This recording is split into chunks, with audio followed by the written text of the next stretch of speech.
When she was gone, I thought about the meager history she'd given me. Nolan too smart to be a cop, but plenty of cops were smart. Other characteristics: athletic, macho, dominant, attracted to the dark side, fit the police stereotype. A few years bumming around before seeking the security of a city job and a pension. Right-wing political views. I'd have liked to hear more about that. But nothing that came close to explaining why Nolan had sucked his gun at Goji's.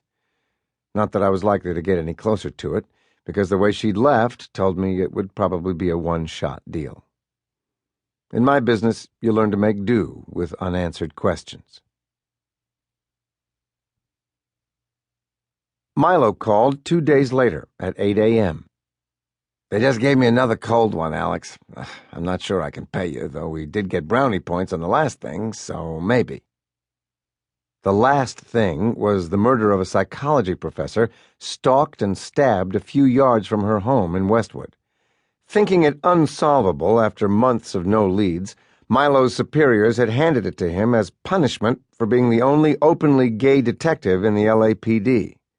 We'd learned a few secrets about the victim, and he'd managed to close the file. "Well, I don't know," I said. "Why the hell should I do you any favors?" He laughed.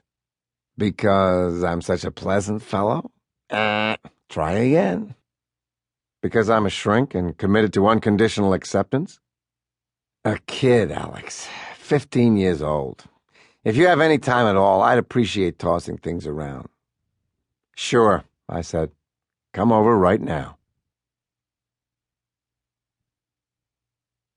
He showed up carrying a box of files, wearing a turquoise polo shirt that proclaimed his gut, wrinkled brown jeans, scarred beige desert boots. His weight had stabilized at around 240, most of it distributed around the middle of his 6'3" frame.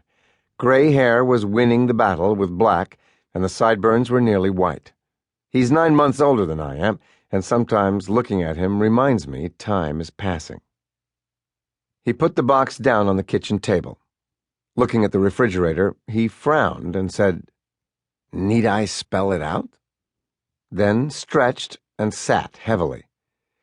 I fixed him a cold roast beef sandwich and brought it over along with a quart of milk. He ate and drank quickly. The box was filled to the top. Looks like plenty of data," I said. "Don't confuse quantity with quality." Pushing his plate away, he began removing bound folders and rubber-banded stacks, arranging them neatly on the table. "The victim is a girl named Irit Carmeli, 15, slightly retarded. 13 weeks ago, someone abducted her and killed her during a school field trip up in the Santa Monica Mountains, some nature conservancy owned by the city. Her school goes there every year.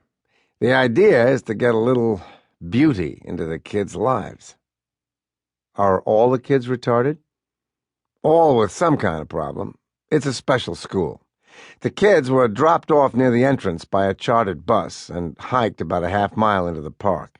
It gets thickly wooded pretty quickly, but there are marked pathways for novice hikers.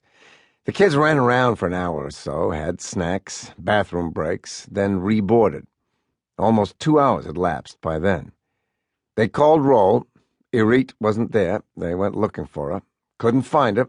911 West Side Division, who sent a couple of units, but they couldn't find her either, and called for K-9 backup. Took half an hour for the dogs to get there, another half to sniff her out. The body was about a mile away, lying in a pine grove. No overt signs of violence, no ligature striations, no subdermal hemorrhaging, no swelling, no blood. Except for the positioning, they would have assumed she'd had a seizure or something like that." "Sexual positioning?" "No, show you in a second. The coroner found bruising on the hyoid and the sternohyoid and the pharyngeal muscles. No sexual assault." "Strangulation," I said. "Why no external marks?"